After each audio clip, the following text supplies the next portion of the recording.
Tax बचाने का हो टेंशन या फिर पेचीदे टैक्स नियमों की उलझन, अटका हो रिफंड या मुश्किल में फंसा हो आपका रिटर्न।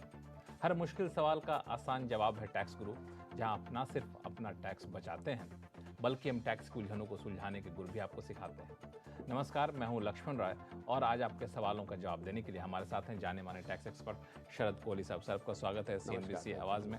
हमने देखा है कि विदेश में रहने वाले भारतीय अपने घर पे परिवार को, माता पिता को पैसे भेजते रहें, लेकिन इन दिनों विदेश में पैसा भेजने का चलन बढ़ता जा रहा है। अगर रिजर्व बैंक के आंकड़ों को देखें तो पिछले 8 साल में बाहर भेजे जाने वाली रकम में करीब 280% से भी ज्यादा की बढ़ोतरी हुई है। अब सवाल उठता है कि जो लोग बाहर पैसा भेजते हैं, क्या उनको भी टैक्स देना पड़ता है? कोहली साहब, सवाल जायज है कि नहीं? बिल्कुल जायज़ है। और लक्ष्मण, पैसा लिबरलाइज रेमिटेंस स्कीम जो चलती है 2.5 लाख जो 2020 में शुरू की गई थी। जी हाँ, प्रति भारतीय ने स्कीम तो पहले से है, उसकी लिमिट चेंज की गई। प्रति भारतीय प्रति वर्ष आप $2.5 लाख तक एक साल में भेज सकते हो। लोग इसका भरपूर फायदा उठा रहे हैं, पढ़ाई लिखाई के लिए, लोन लेने के लिए, निवेश करने, लोन देने के लिए, निवेश करने के लिए, वगैरह वगैरह। तो देखिए, आप जब पैसा भेजते हैं तो 7 लाख रुपए, लक्ष्मण एक लिमिट नोट कर लीजिए। अगर 7 लाख रुपए से ऊपर की रकम बन रही है, और ये लक्ष्मण इंटरेस्टिंग बात है, 7 लाख जब तय की गई थी $10,000, जब रुपया $70 पे होता था, ये तब तय गई, पर अब लिमिट अभी भी 7 लाख है। तो अगर 7 लाख से ऊपर आप जाते हैं, इफेक्टिवली लिमिट कम हो गई है। हाँ, इफेक्टिवली देखा जाए तो बिल्कुल कम हो गई है। तो अगर आप 7 लाख से ऊपर जाते हैं तो उससे ऊपर जो भी अमाउंट होगा उस पे बैंक आपसे 5% TCS, tax collected at source, आपसे ले लेगा। और अगर आपके पास, मान लीजिए लोन दे रहे हैं, आप कहीं लोन की एजुकेशन लोन लिया हुआ है,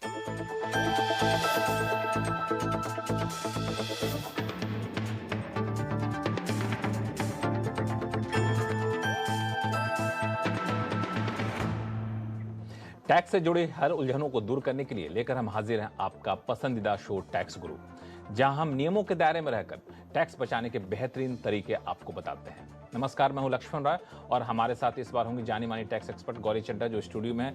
गौरी, आपका स्वागत हमारे शो में। और गौरी आपको कई सारे टिप्स बताएंगी और अगले आधे घंटे तक हम आपको बताने वाले हैं कि क्या शेयर बाजार से हुए नुकसान को प्रॉपर्टी बेचने से हुए फायदे के साथ कर सकते हैं सेट ऑफ। सुलझाएंगे TCS की गुत्थी, साथ ही बताएंगे इसका रिफंड पाने का तरीका। नील GST रिटर्न भरते वक्त रहे सतर्क, आ सकता है टैक्स का नोटिस। तो इन सारे मुद्दों पर बातचीत करेंगे, लेकिन इन दिनों TCS को लेकर कई सारे सवाल आते हैं। जो कई लोग पेमेंट करते हैं तो वहाँ पे TCS कट जाता है, और ये TCS जो है टैक्स कलेक्टेड एट सोर्स है, क्यों? तो ये जो TCS, पहले समझाया कि TCS आखिर कटता किन किन हालात में है? देखिए, TCS हर केस में नहीं कटता है। कुछ केसेस होते हैं जिसमें TCS कटता है, जिसमें कुछ लिमिट्स भी दी गई हैं। जैसे आपने गाड़ी खरीदी, 10 लाख से ऊपर गाड़ी खरीदी, अल्कोहल पे है, फॉरेन रेमिटेंस पे है, तो ऐसी कुछ चीज़ें हैं। आप कह सकते हैं थोड़ी सी जो हाई वैल्यू ट्रांजैक्शंस, जिनको आप कह सकते हैं थोड़ी सी ज़्यादा अमाउंट की ट्रांजैक्शंस हैं, उनके ऊपर यूजुअली TCS लगता है। तो ये जो TCS लगता है, ये जो सेलर होता है ये कलेक्ट करता है। इसका रेट काफ़ी कम होता है, 1% या कुछ केसेस में 5% भी होता है। तो ये जो TCS है, जो जिससे कलेक्ट किया जाता है, उसके पास अगर पैन है, इसके बावजूद TCS उससे लिया जाएगा? बिल्कुल, TCS तो लिया ही जाएगा। अगर आप उस कैटेगरी में फॉल करते हैं, जैसे आप कोई गाड़ी खरीदने गए, आपने 20 लाख की गाड़ी खरीदी, तो आपका TCS कलेक्ट होगा ही होगा। आपके पास कोई ऑप्शन नहीं है कि TCS कलेक्ट तो ना ये हो। जो TCS कलेक्ट किया गया, तो उसको रिफंड कैसे मिलेगा? रिफंड मिलता है कि नहीं मिलता? बिल्कुल बिल्कुल। जैसे आपका जो TCS आपका कलेक्ट हुआ है, वो आपका 26 CS में रिफ्लेक्ट करेगा। जिस तरह से TDS रिफ्लेक्ट करता है 26 CS में, उसी तरह से TCS भी रिफ्लेक्ट करता है। जैसे सपोज कीजिए आपका 10,000 का TCS कलेक्ट हुआ है, तो वो 26 CS में आ जाएगा।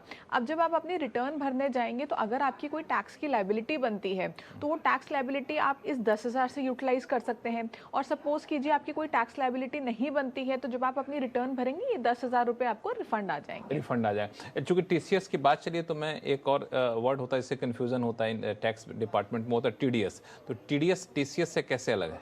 देखिए, TDS जो होता है, वो जो पेमेंट कर रहा है वो टैक्स काट के पेमेंट करता है, टीसीएस जो पेमेंट ले रहा है यानी कि जो सेलर है वो कलेक्ट करता है। तो ये टीडीएस और टीसीएस में मेन डिफरेंस है। प्लस टीडीएस के जो प्रोविजंस हैं, जो टीडीएस किन किन चीज़ों पे करता है वो काफ़ी अलग हैं, जैसे कोई प्रोफेशनल पेमेंट की है या आपने कोई कॉन्ट्रैक्ट किया है। और टीसीएस मैंने बताया जैसे कि आपने कोई गाड़ी खरीदी है या कोई फॉरेन रेमिटेंस की है या अल्कोहल पे और इन चीज़ों पे लगता है। तो ये टीडीएस और टीसीएस में ये अंतर है, और अगर आपका टीसीएस कट गया है तो आपको रिफंड मिल जाएगा, जैसा ये गौरी ने बताया, चिंता ना करें। नहीं, कुछ हालात में टीसीएस काटना एक ज़रूरी बन जाती है बात। चलिए अब शुरू करते हैं सवाल जवाब का सिलसिला। सबसे पहले चलते हैं हैदराबाद, जहां से रामचंद्र डाचा जी हमारे साथ फोन लाइन पर हैं। नमस्कार, कैसे हैं आप? प्रणाम लक्ष्मण जी और गौरी जी, नमस्कार। Thanks for taking your call. Diwali greetings to you and your entire team. आपको बहुत सारी शुभकामनाएं। It's a very rich content program, Lakshman ji. I love your thank you so program, much. so nice. बताएं क्या सवाल क्या आपके पास? Sir, sorry, can I ask you the question in English? Because हाँ हाँ, my बिल्कुल English is बिल्कुल not clear. नहीं, बिल्कुल आप इंग्लिश में सवाल पूछ सकते हैं। Yes, आप चाहें तो टूटी फूटी हिंदी Yes, में पूछ sir. सकते हैं, जैसे आप इच्छा। This call is actually on behalf of my dad. He's about 90 years old. So he sold a flat last month, which he got from his parents okay. in 1998. So what we did is we did indexation, and he got a fairly a good amount of gain. So my question is, can he invest that money in a fractional real estate, commercial real estate, to get some tax break?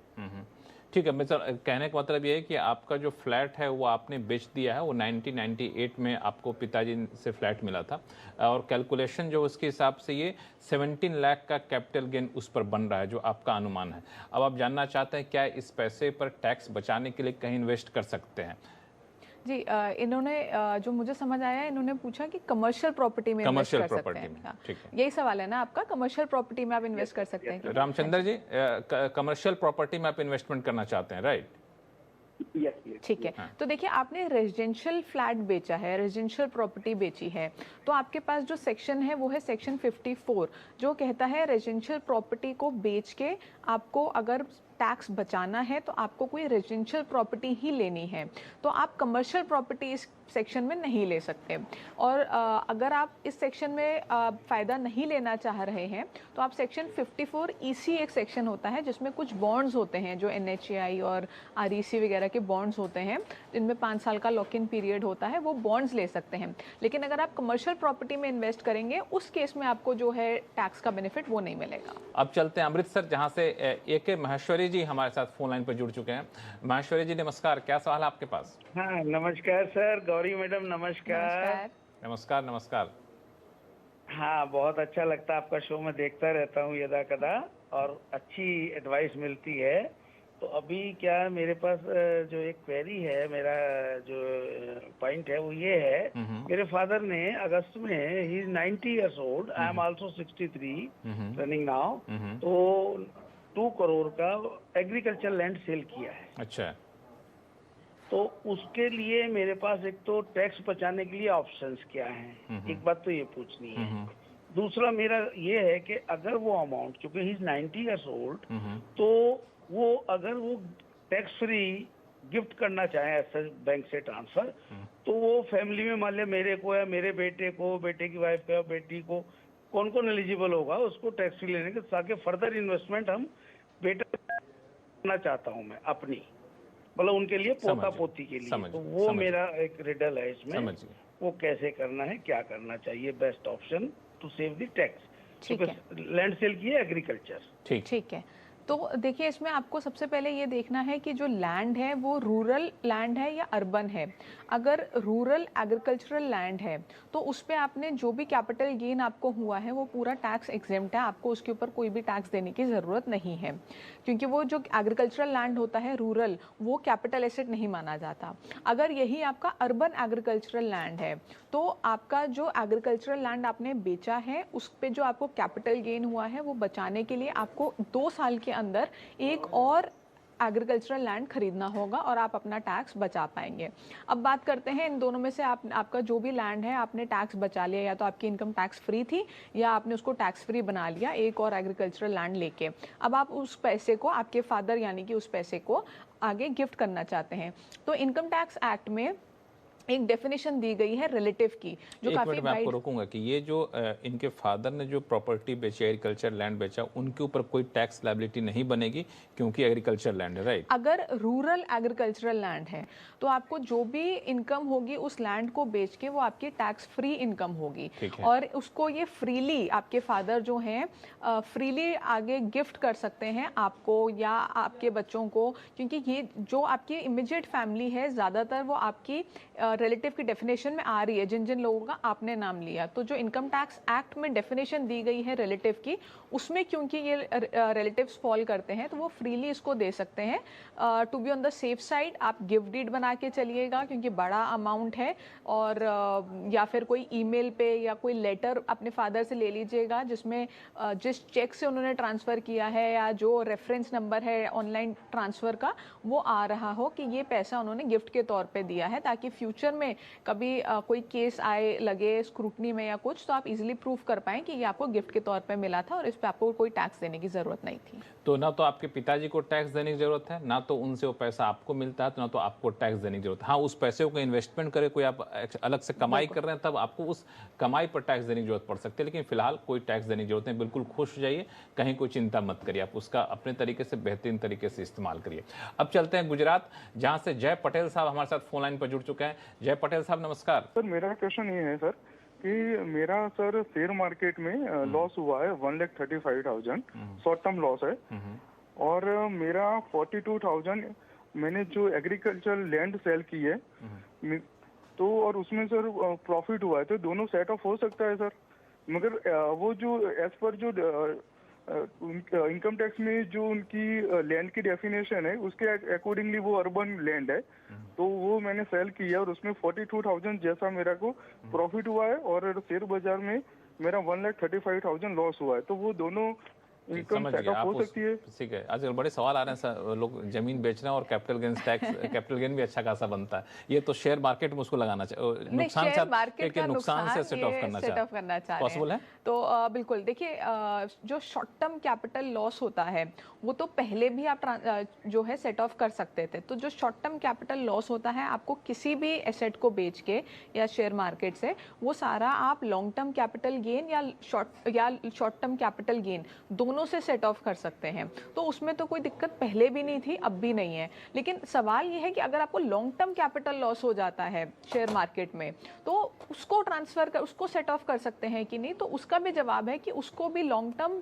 Capital loss को long term capital gain से आप set of कर सकते हैं, जो 2018 से पहले हम नहीं कर सकते थे, क्योंकि उससे पहले long term capital gain tax नहीं था, तो ये डेड लॉस माना जाता था। अब क्योंकि long term capital gain tax भी लगा दिया है इक्विटी के ऊपर, तो जो लॉन्ग टर्म कैपिटल लॉस होता है उसको भी आप सेट ऑफ कर सकते हैं, लेकिन लॉन्ग टर्म को सिर्फ लॉन्ग टर्म से कर सकते हैं, शॉर्ट टर्म से नहीं कर सकते। लेकिन क्योंकि आपने कहा कि आपका शॉर्ट टर्म कैपिटल लॉस है, तो आप इसको फ्रीली सेट ऑफ कीजिए अपने लॉन्ग टर्म कैपिटल गेन जो आपको प्रॉपर्टी से हुआ है, इसमें कोई दिक्कत नहीं आएगी आपको। बिल्कुल, आपको कोई दिक्कत नहीं, आप सेट ऑफ कर सकते हैं और अपना टैक्स भी यहाँ पे बचा सकते हैं। चलिए फिलहाल वक्त है छोटे से ब्रेक का। ब्रेक के बाद बताएंगे कि अगर आप पत्नी को कोई एसेट ट्रांसफर करते हैं तो क्या पत्नी के ऊपर कोई बनेगी टैक्स की देनदारी, बताएंगे छोटे से ब्रेक के बाद। टैक्स बचाने का हो टेंशन या फिर पेचीदे टैक्स नियमों की उलझन, अटका हो रिफंड या मुश्किल में फंसा हो आपका रिटर्न, हर मुश्किल सवाल का आसान जवाब है टैक्स गुरु, जहां आप ना सिर्फ अपना टैक्स बचाते हैं बल्कि हम टैक्स की उलझनों को सुलझाने के गुर भी आपको सिखाते हैं। नमस्कार, मैं हूं लक्ष्मण राय और आज आपके सवालों का जवाब देने के लिए हमारे साथ हैं जाने माने टैक्स एक्सपर्ट शरद कोहली साहब। सर, आपका स्वागत है CNBC आवाज़ में। हमने देखा है कि विदेश में रहने वाले भारतीय अपने घर पे परिवार को, माता पिता को पैसे भेजते रहें, लेकिन इन दिनों विदेश में पैसा भेजने का चलन बढ़ता जा रहा है। अगर रिजर्व बैंक के आंकड़ों को देखें तो पिछले 8 साल में बाहर भेजे जाने वाली रकम में करीब 280% से भी ज़्यादा की बढ़ोतरी हुई है। अब सवाल उठता है कि जो लोग बाहर पैसा भेजते हैं क्या उनको भी टैक्स देना पड़ता है? कोहली साहब, सवाल जायज़ है कि नहीं? बिल्कुल जायज़ है। और लक्ष्मण, पैसा लिबरलाइज रेमिटेंस स्कीम जो चलती है 2.5 लाख जो 2020 में शुरू की गई थी। जी हाँ, प्रति भारतीय ने, स्कीम तो पहले से है, उसकी लिमिट चेंज की गई। प्रति भारतीय प्रति वर्ष आप $2.5 लाख तक एक साल में भेज सकते हो। लोग इसका भरपूर फायदा उठा रहे हैं, पढ़ाई लिखाई के लिए, लोन लेने के लिए, निवेश करने, लोन देने के लिए, निवेश करने के लिए, वगैरह वगैरह। तो देखिए, आप जब पैसा भेजते हैं तो 7 लाख रुपए, लक्ष्मण एक लिमिट नोट कर लीजिए, अगर 7 लाख रुपए से ऊपर की रकम बन रही है, और ये लक्ष्मण इंटरेस्टिंग बात है, 7 लाख जब तय की गई थी $10,000 जब रुपया 1 डॉलर 70 रुपए पे होता था, ये तब तय गई, पर अब लिमिट अभी भी 7 लाख है। तो अगर 7 लाख से ऊपर आप जाते हैं, इफेक्टिवली लिमिट कम हो गई है। हाँ, इफेक्टिवली देखा जाए तो बिल्कुल कम हो गई है। तो अगर आप 7 लाख से ऊपर जाते हैं तो उससे ऊपर जो भी अमाउंट होगा उस पे बैंक आपसे 5।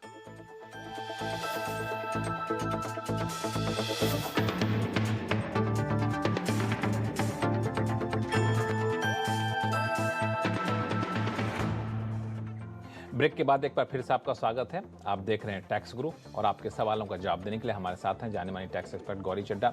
गौरी, अगला सवाल लेते हैं दिल्ली से। राजेश जी हमारे साथ फोन लाइन पर जुड़ चुके हैं। राजेश सिंघल साहब नमस्कार, कैसे हैं आप? नमस्कार जी, आप दोनों को नमस्कार। मैं बहुत बढ़िया हूँ और काफी फैन हूँ आप दोनों का, और बहुत मैं टैक्स ग्रुप को कभी भी मिस नहीं करता हूँ। चलिए, बहुत अच्छा लगता है, आप लोगों का हौसला बढ़ता है इस तरह जो कहते हैं, तो आपकी रियली मतलब हम लोगों का हौसला काफी बढ़ता है और आप ऐसे बट रियली बहुत हेल्प करता है। मैं जल्दी से अपना क्वेश्चन पूछ लूँ? बिल्कुल बिल्कुल। हाँ, मैंने ना असेसमेंट ईयर 2020 और 2021 में मेरा टैक्स लाइबिलिटी बनी अराउंड 5,000 रुपए। ठीक है। लेकिन बिल्कुल लास्ट मोमेंट में कर रहा था, 1 मिनट का टाइम बचा था और मुझे वहाँ ऑप्शन नहीं दिखी जहाँ मैं अपनी टैक्स जो मैंने पे किया था चालान नंबर वहाँ फीड कर सकूँ। तो मैंने सोचा कि मुझे वैसे ही पेनल्टी लग जाएगी, तो मैंने पे लेटर का ऑप्शन चूज कर दिया। पे लेटर का ऑप्शन चूज करने के बाद मेरी इनकम टैक्स फाइल हो गई। फाइल होने के बाद मैंने उसको रेक्टिफिकेशन या जो भी प्रोसेस होता है उसको 10-15 दिन बाद उसको भी किया और मैंने अपने चालान नंबर सब फीड कर दिए। इवन उसके बाद मुझे कोई रिस्पॉन्स नहीं आया, तो मैंने मैंने भी डाला उन्हें कि ऐसे ऐसे मेरा ये है, क्या वो रेक्टिफिकेशन हो गई है? तो वहाँ से कुछ जवाब नहीं आया, बट मेरे को बिल्कुल एक्यूरेट आइडिया नहीं कि उसमें क्या रहा। अब जब 2022-2023 का मैंने इनकम टैक्स अपना फाइल किया तो मेरा रिफंड अमाउंट बनता था 10,000। ठीक है। 10,000 में क्या किया उन्होंने, वो जो मेरा 2020 और 2021 का अमाउंट था 5,000, वो काट के 5,000 पे कर दिया, रिफंड प्रोसेस कर दिया। मेरी गलती ये हो गई कि मैंने उसको, जो उन्होंने टाइमलाइन दिया था शायद कि विदिन 2 मंथ्स आप इसको अगर कुछ अपोज करना चाहते तो करिए, मैंने वो मेल नहीं चेक कर पाया। अब जब मैं वो मेल देखता हूँ तो अब मुझे कहीं भी कोई ऑप्शन नहीं मिल रही है। तो मेरा ये क्वेश्चन है, क्या मैं इसको क्लेम कर सकता हूँ या वो पैसा गया? ठीक है। नहीं, देखिए ऑप्शन है। आपने जब पहले रिटर्न आपने भरी पे लेटर करके, आपने अपना अमाउंट जो आपने डिपॉजिट किया था टैक्स, आपने वो बिना शो किए रिटर्न को भर दिया। उसके बाद जो आपने बोला ना आपने रेक्टिफाई किया, मेरे ख्याल से आपने रिटर्न को रिवाइज किया है, रेक्टिफाई नहीं किया होगा। तो अब आप अगर आपकी इंटीमेशन ऑर्डर में ये एडजस्टमेंट उन्होंने दी है तो आप इस रिटर्न को रेक्टिफाई कर दीजिए। अगर वो आप ऑप्शन भी आपसे नहीं हो पा रहा है, जैसे इंटीमेशन में आपको जो एडजस्टमेंट है वो नहीं शो हो रही है, तो आप अपने वार्ड में जाइए डायरेक्टली, जो आपका ऑफिसर है, जो आपके इनकम टैक्स ऑफिसर हैं, उनसे मिलिए, उनको बताइए कि ये प्रॉब्लम हुई है और उनको बोलिए इसको एडजस्ट करके आपको दें। लेकिन आपको पर्सनली जाना पड़ेगा। अगर आप ग्रीवियंस रेज करेंगे, मुझे नहीं लगता उससे कुछ मदद आपको मिलेगी। तो पर्सनली जाके अपने ITO से आप एक बार मिल के आइए, आई थिंक वो सॉल्व कर देंगे। बिल्कुल। और ये मत समझिए कि पैसा गया, पैसे बड़ी मेहनत से कमाए जाते हैं, तो आप कोशिश करिए, आपको रिफंड मिल जाएगा। फिर भी कोई दिक्कत आती है तो आप हमें टैक्स ग्रुप को लिखिएगा, हम इसको सुलझाने की कोशिश करेंगे। चलते हैं पुणे, जहां से RY देशपांडे जी हमारे साथ फोन लाइन पर जुड़ चुके हैं। देशपांडे जी नमस्कार। तो सर मेरा प्रॉब्लम ये है कि अभी क्या है कि my working wife is a house wife, तो उनको कुछ शेयर्स मेरे पिताजी ने ट्रांसफर करके दिए थे, कुछ मैंने ट्रांसफर करके दिए थे। जब तक वो ट्रांसफर नहीं हुए थे उनका इनकम ही नहीं था, तो टैक्स रिटर्न ही नहीं भरते थे। अभी वो उनका इनकम टैक्स रिटर्न भरती है।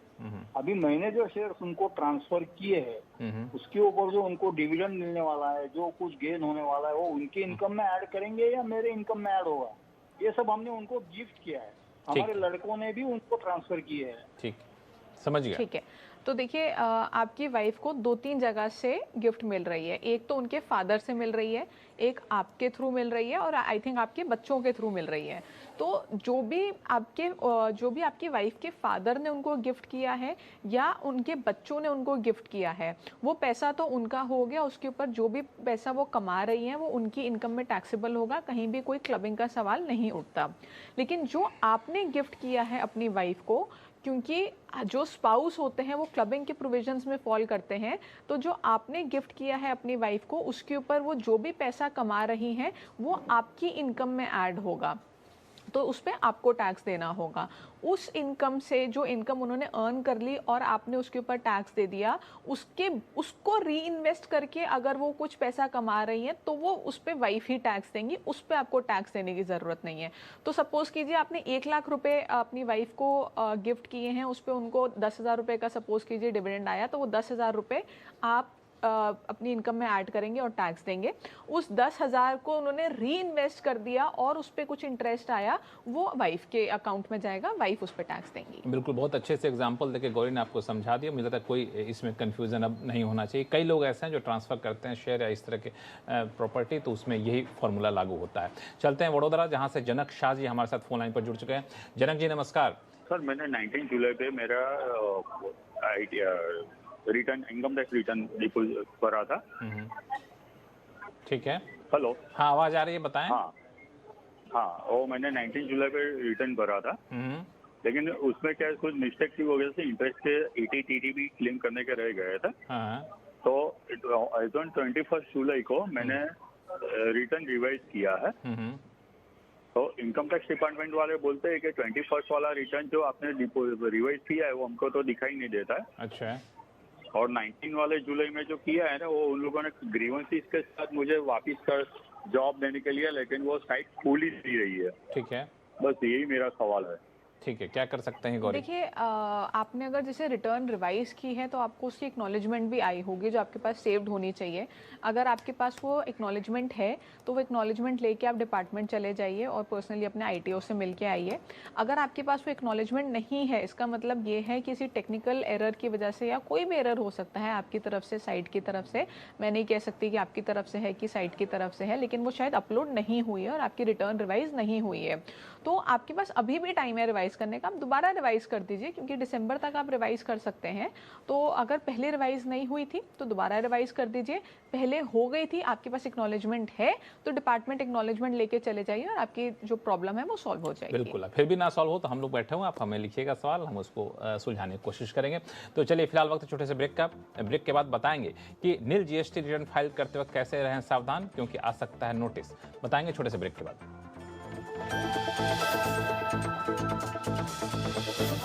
टैक्स बचाने का हो टेंशन, या फिर पेचीदे टैक्स नियमों की उलझन, अटका हो रिफंड या मुश्किल में फंसा हो आपका रिटर्न। हर मुश्किल सवाल का आसान जवाब है टैक्स गुरु, जहां आप ना सिर्फ अपना टैक्स बचाते हैं बल्कि हम टैक्स की उलझनों को सुलझाने के गुर भी आपको सिखाते हैं। नमस्कार, मैं हूं लक्ष्मण राय और आज आपके सवालों का जवाब देने के लिए हमारे साथ हैं जाने माने टैक्स एक्सपर्ट शरद कोहली साहब। सर, आपका स्वागत है CNBC आवाज में। हमने देखा है कि विदेश में रहने वाले भारतीय अपने घर पे परिवार को, माता पिता को पैसे भेजते रहें, लेकिन इन दिनों विदेश में पैसा भेजने का चलन बढ़ता जा रहा है। अगर रिजर्व बैंक के आंकड़ों को देखें तो पिछले 8 साल में बाहर भेजे जाने वाली रकम में करीब 280% से भी ज़्यादा की बढ़ोतरी हुई है। अब सवाल उठता है कि जो लोग बाहर पैसा भेजते हैं क्या उनको भी टैक्स देना पड़ता है? कोहली साहब, सवाल जायज़ है कि नहीं? बिल्कुल जायज़ है। और लक्ष्मण, पैसा लिबरलाइज रेमिटेंस स्कीम जो चलती है 2.5 लाख जो 2020 में शुरू की गई थी। जी हाँ, प्रति भारतीय ने, स्कीम तो पहले से है, उसकी लिमिट चेंज की गई। प्रति भारतीय प्रति वर्ष आप $2.5 लाख तक एक साल में भेज सकते हो। लोग इसका भरपूर फायदा उठा रहे हैं, पढ़ाई लिखाई के लिए, लोन लेने के लिए, निवेश करने, लोन देने के लिए, निवेश करने के लिए, वगैरह वगैरह। तो देखिए, आप जब पैसा भेजते हैं तो 7 लाख रुपए, लक्ष्मण एक लिमिट नोट कर लीजिए, अगर 7 लाख रुपए से ऊपर की रकम बन रही है, और ये लक्ष्मण इंटरेस्टिंग बात है, 7 लाख जब तय की गई थी $10,000 जब रुपया $70 पे होता था, ये तब तय गई, पर अब लिमिट अभी भी 7 लाख है। तो अगर 7 लाख से ऊपर आप जाते हैं, इफेक्टिवली लिमिट कम हो गई है। हाँ, इफेक्टिवली देखा जाए तो बिल्कुल कम हो गई है। तो अगर आप 7 लाख से ऊपर जाते हैं तो उससे ऊपर जो भी अमाउंट होगा उस पे बैंक आपसे 5% TCS, tax collected at source, आपसे ले लेगा। और अगर आपके पास मान लीजिए लोन दे रहे हैं, आप कहीं लोन की एजुकेशन लोन लिया हुआ,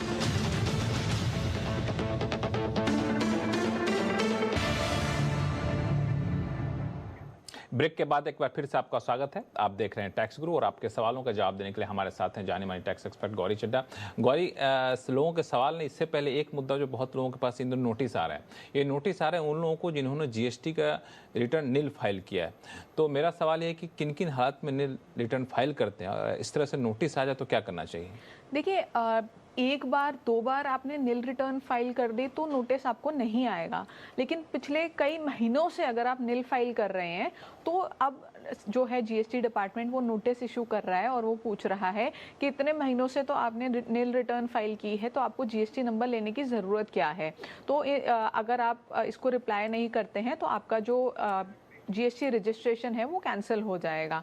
इसी तरह से जैसे आप बार बार आप ट्रांजैक्शंस कर रहे हैं बट आप अपनी रिटर्न फाइल नहीं कर रहे हैं, तो उस केस में तो ऑलरेडी जो डिपार्टमेंट है वो नोटिस इशू करता था कि आपने इतने महीनों से रिटर्न फाइल नहीं किया, तो हम आपका जो सुओ मोटो कैंसिलेशन कर रहे हैं और आपका जो जीएसटी नंबर है वो कैंसिल कर रहे हैं। वैसे ही अब नील रिटर्न में भी ऐसा नोटिस आ रहा है और अगर आप उसका जवाब नहीं देंगे तो आपका जो रजिस्ट्रेशन है वो कैंसिल हो जाएगा। तो जवाब कैसे दें?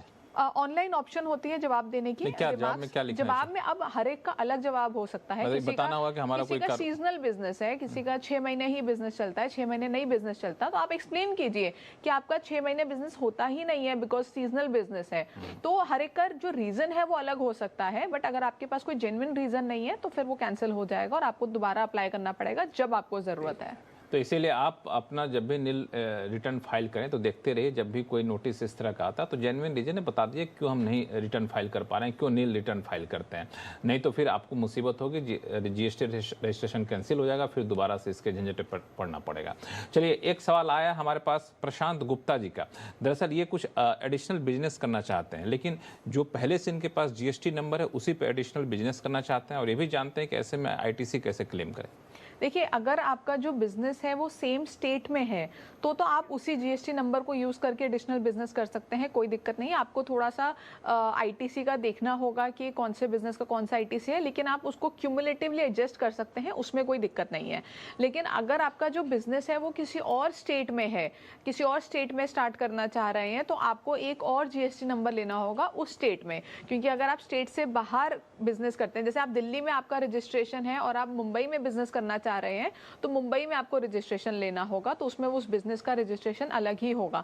बट इसी दिल्ली में आप एक और बिजनेस स्टार्ट कर रहे हैं तो उसी जीएसटी नंबर में आप कर सकते हैं और आईटीसी क्यूमुलेटिवली देख सकते हैं। आपका बहुत बहुत शुक्रिया सभी सवालों को जवाब देने के लिए। और टैक्स गुरु में फिलहाल इतना ही। आपके पास कोई भी सवाल हो तो आप हमें लिख भेजिए tax@moneycontrol.com पर। हाँ, आप अपने सवाल के साथ अपना नाम और मोबाइल नंबर लिखना ना भूलें।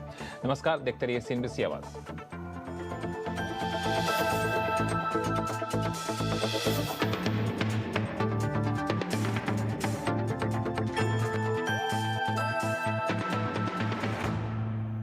फ्यूचर एक्सप्रेस में आप सभी का स्वागत है। एफएनओ मार्केट का हर एक्शन 2790 से चलकर 3006 के आसपास, अब इसमें 250 अंकों के आसपास का मूव देख चुके हैं। कॉल ऑप्शन ले या पुट ऑप्शन, 17550 का जो कॉल है वो 85 to 90 के आसपास खरीदारी कर सकते हैं। फिलहाल निफ्टी पे वेट एंड वॉच करना चाहिए। जानिए किन स्टॉक्स में होगी आपकी जबरदस्त कमाई। 3300 के नीचे अर्ली क्लोज अगर आए तो आप शॉर्ट करके यहाँ पर जा सकते हैं। देखिए फ्यूचर एक्सप्रेस। बाजार शुरू होने से पहले कीजिए मुनाफे की तैयारी। जहां से कॉल राइटर्स बाहर निकल रहा है वहां पे बाय कर दीजिए और जहां पे पुट राइटर कन्विक्शन है वहां पे डिप पे बाय कीजिएगा। जानिए सेंसेक्स और निफ्टी की कैसी होगी चाल। बहुत बढ़िया मूव्स एंजॉय कर रहा है ये स्टॉक। ब्लैक पैटर्न का ब्रेकआउट, बाय 1210 तक की तैयारी। तो कौन से स्टॉक्स आपको बनाएंगे मालामाल? 590 के ऊपर खरीदेंगे, 580 के स्टॉप लॉस है, 620 के टारगेट के लिए। देखिए मुनाफे की तैयारी।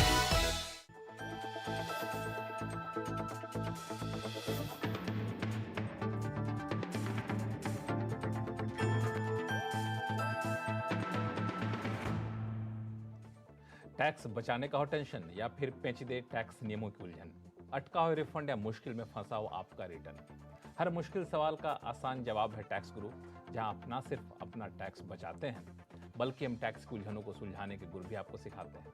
नमस्कार, मैं हूं लक्ष्मण राय और आज आपके सवालों का जवाब देने के लिए हमारे साथ हैं जाने माने टैक्स एक्सपर्ट शरद कोहली साहब। सर, आपका स्वागत है CNBC आवाज में। हमने देखा है कि विदेश में रहने वाले भारतीय अपने घर पे परिवार को, माता पिता को पैसे भेजते रहे, लेकिन इन दिनों विदेश में पैसा भेजने का चलन बढ़ता जा रहा है। अगर रिजर्व बैंक के आंकड़ों को देखें तो पिछले 8 साल में बाहर भेजे जाने वाली रकम में करीब 280% से भी ज़्यादा की बढ़ोतरी हुई है। अब सवाल उठता है कि जो लोग बाहर पैसा भेजते हैं क्या उनको भी टैक्स देना पड़ता है?